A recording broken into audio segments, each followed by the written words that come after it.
నమస్తే. ధర్మం, త్యాగం, అలాగే చెడుపై మంచి సాధించిన అద్భుత విజయానికి ప్రతీక అయిన రామాయణం. ఈ ఇతిహాసం గురించిన మన డీప్ విశ్లేషణకు స్వాగతం. ఇది కేవలం ఒక కథ కాదు సుమా, శతాబ్దాలుగా మనకు దారి చూపుతున్న ఒక జీవన విధానం. మరి ఆ కథేంటో ఈరోజు మనం వివరంగా మాట్లాడుకుందాం. అసలెప్పుడైనా ఈ విషయం గురించి ఆలోచించారా? ఒకవైపు 14 ఏళ్ల సుదీర్ఘమైన అరణ్యవాసం, ఇంకోవైపు ఒక విచిత్రమైన వానర సైన్యం. వీటన్నిటికీ తోడు మనం ప్రపంచవ్యాప్తంగా ఎంతో గ్రాండ్గా జరుపుకునే దీపావళి పండుగ. వీటన్నిటినీ కలిపే ఆ అద్భుతమైన ప్రాచీన ఇతిహాసం వెనుక ఉన్న అసలు రహస్యం ఏంటో ఇప్పుడు తెలుసుకుందాం. మన ప్రయాణం ప్రాచీన నగరమైన అయోధ్యలో మొదలవుతుంది. దశరథ మహారాజుకు చాలా కాలంపాటు సంతానం కలగకపోవడంతో ఒక పవిత్రమైన యజ్ఞం చేస్తారు. ఆ యజ్ఞఫలంగా ఆయనకు 4 కుమారులు జన్మిస్తారు. వారే రాముడు, భరతుడు, లక్ష్మణుడు, శత్రుఘ్నుడు. అయితే ఈ 4 పెద్దవాడైన రాముడి చుట్టూనే మన కథ మొత్తం తిరుగుతుంది. అసలిక్కడ రాముడు ఎవరు అనేది మనం ఖచ్చితంగా అర్థం చేసుకోవాలి. ఆయన సాక్షాత్తు శ్రీ మహావిష్ణు అవతారం. ఆయన్ని మర్యాద పురుషోత్తముడు అంటారు. అంటే ఒక పర్ఫెక్ట్ హ్యూమన్ బీయింగ్ అన్నమాట. ఆయన జీవితం మొత్తం ధర్మం అనే ఒకే ఒక్క పునాడి మీద నడుస్తోంది. తన సొంత ఆనందం కంటే కూడా తాను చేయాల్సిన బాధ్యతకే ఆయన ఎప్పుడూ మొదటి స్థానమిచ్చారు. ధర్మం పట్ల ఆయనకున్న ఈ కమిట్మెంట్ చిన్న వయసులోనే మనకు కనిపిస్తుంది. మునులను, ఋషులను రాక్షసుల బారినుంచి కాపాడటానికి యువరాజైన రాముడు విశ్వామిత్ర మహర్షితో కలిసి అడవులకు వెళ్తాడు. అక్కడినుంచి మిథిలా నగరానికి వెళ్లి సీతాస్వయంవరంలో అత్యంత బరువైన, ఎవరికీ సాధ్యంకాని శివధనుస్సును చాలా ఈజీగా విరిచేసి జనక మహారాజు కూతురైన సీతాదేవిని వివాహం చేసుకుంటాడు. కథంతా చాలా హ్యాపీగా నడుస్తోంది కదా.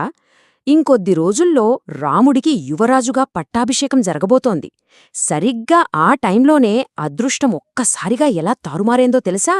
తన దాసి మంథర మాటలు విని కైకేయి మహారాణి మనసు మార్చుకుంటోంది. గతంలో దశరథ మహారాజు తనకిచ్చిన 2 వరాలను ఆమె సరిగ్గా ఇప్పుడు అడుగుతోంది.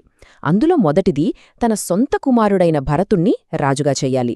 రెండవది అసలైన వారసుడైన రాముడిని 14 ఏళ్లపాటు అడవులకు పంపేయాలి.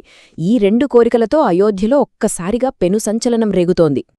కాని ఇక్కడే రాముడి గొప్పదనం బయటపడుతుంది. తన తండ్రి ఇచ్చిన మాటను నిలబెట్టడం కోసం రాజ్యాధికారాన్ని వదులుకోవడానికి ఆయన ఒక్క క్షణం కూడా ఆలోచించలేదు. ఎంతో కూల్గా ఆ అరణ్యవాసాన్ని యాక్సెప్ట్ చేశాడు.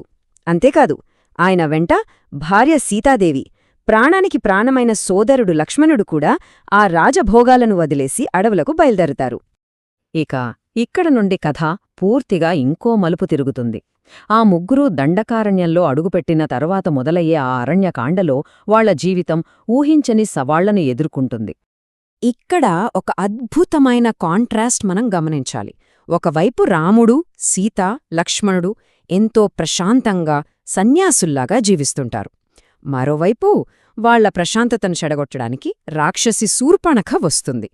ఆమె రాముడిని మోహించి సీతపై దాడికి ప్రయత్నించగా లక్ష్మణుడు ఆమె ముక్కు కోసి బుద్ధి చెబుతాడు. దీనికి రివెంజ్గా 10 తలల రాక్షస రాజైన లంకాధిపతి రావణుడు కుట్రలు పన్నడం స్టార్ట్ చేస్తాడు. ఈ కుట్రను ఒక పక్కా ప్లాన్తో ఎలా అమలు చేశాడంటే, ముందుగా ఒక మాయలేడిని పంపుతాడు. ఆ లేడి కోసం రాముడు వెళ్లగా సీతను రక్షించడానికి లక్ష్మణుడు కూడా వెళ్లాల్సి వస్తుంది. కరెక్టుగా అదే అదును చూసుకుని సోదరులిద్దరూ ఆశ్రమంలో లేని టైంలో రావణుడు ఒక సన్యాసి వేషంలో వచ్చి సీతను మోసంతో అపహరించి తన లంకా నగరానికి ఎత్తుకుపోతాడు. ఇది నిజంగా కథలో అత్యంత ఉత్కంఠభరితమైన ఘట్టం. సీత కనిపించకపోవడంతో ఆశ్రమానికి తిరిగొచ్చిన రాముడు, లక్ష్మణుడు ఎంతగానో కుంగిపోతారు. ఆమె కోసం అడవులన్నీ వెతకడం మొదలుపెడతారు. ఈ వెతికే క్రమంలోనే వారికి కొన్ని బలమైన మైత్రీ బంధాలే ఏర్పడతాయి. అవే లంకపై జరగబోయే మహాసంగ్రామానికి అసలైన పునాది వేస్తాయి.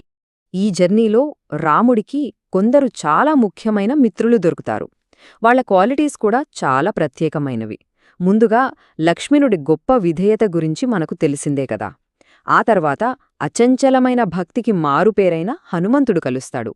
అలాగే వానర రాజైన సుగ్రీవుడు, తన అన్న వాలి నుండి రాజ్యాన్ని తిరిగి పొందేందుకు రాముడు సహాయం చేసినందుకు ఎంతో కృతజ్ఞతతో సీతాన్వేషణ కోసం తన వానర సైన్యాన్ని మొత్తమిస్తాడు.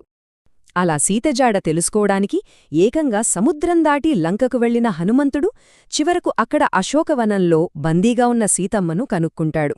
ఆమెకు ధైర్యం చెప్పి ఒక ఆశాకిరణంలా శ్రీరాముడి ఉంగరాన్ని ఇస్తాడు. అంతేనా, తిరిగి వచ్చే ముందు లంకను దహించి నీ పతనం ఖాయం అని రావణుడికి గట్టి వార్నింగ్ కూడా ఇస్తాడు. కాని సముద్రం మధ్యలో ఉన్న ఆ లంకను చేరుకోవడం ఎలా? ఇక్కడే వానర సైన్యం అసలు అసాధ్యమనుకున్న పనిని సుసాధ్యం చేసింది. సముద్రంపై నీటిలో తేలే రాళ్లతో ఏకంగా ఒక వంతెనను నిర్మించారు. అదే మన సుప్రసిద్ధమైన రామసేతు. ఈ అద్భుతమైన బ్రిడ్జ్ ద్వారానే ఆ విశాలమైన వానర సైన్యం లంకా నగరాన్ని ముట్టడించడానికి మార్గం దొరికింది.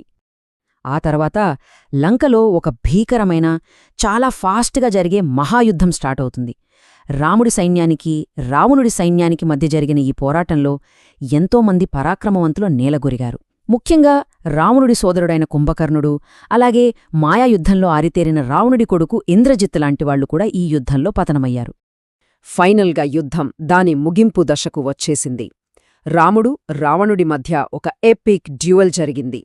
చివరకు రావణుడికి మరణం లేకుండా చేస్తున్న ఆ అమృతమున్న నాభిస్థానాన్ని ఛేదించడం ద్వారా శ్రీరాముడు ఆ రాక్షసరాజును సంహరించాడు. అలా సీతాదేవిని విడిపించి చెడుపై మంచి సాధించిన అంతిమ విజయానికి రాముడు ఒక ప్రతీకగా నిలిచాడు. మహాసంగ్రామం ముగిసింది, ధర్మం గెలిచింది. కాని ఈ ఎపిక్ జర్నీ ఎక్కడైతే మొదలైందో శాంతియుతంగా మళ్ళీ అక్కడే కదా ముగియాలి. 14 ఈ నంబర్ ఒక గొప్ప ముగింపును సూచిస్తుంది. కష్టాలతో కూడిన 14 ఏళ్ల సుదీర్ఘ అరణ్యవాసం కంప్లీట్ అయింది. రాముడు, సీత, లక్ష్మణుడు ఫైనల్గా తమ సొంత నగరమైన అయోధ్యకు తిరుగు ప్రయాణమయ్యారు. ఇక తమ ప్రియమైన రాముడు, సీత తిరిగి వస్తున్నారని తెలిసిన అయోధ్య ప్రజల ఆనందానికి అవధులు లేవు. ఆ చీకటిని పారత్రోలుతూ వేలాది మట్టి దీపాలు వెలిగించి వాళ్లకి ఘనంగా స్వాగతం పలికారు. ఈ చారిత్రక ఘట్టమే ఈరోజు మనం ప్రపంచవ్యాప్తంగా ఎంతో వైభవంగా జరుపుకునే దీపావళి పండుగకు పునాది. ఆ వెలుగులు విజయానికి, ఆశకు అసలైన సింబల్స్. ఈ విశ్లేషణను మనం ఒక్కసారి వెనక్కి తిరిగి చూసుకుంటే ఈ రామాయణం ప్రధానంగా 3 మూల స్తంభాలపై నిలబడి ఉన్నట్లు మనకు స్పష్టంగా అర్థమవుతుంది.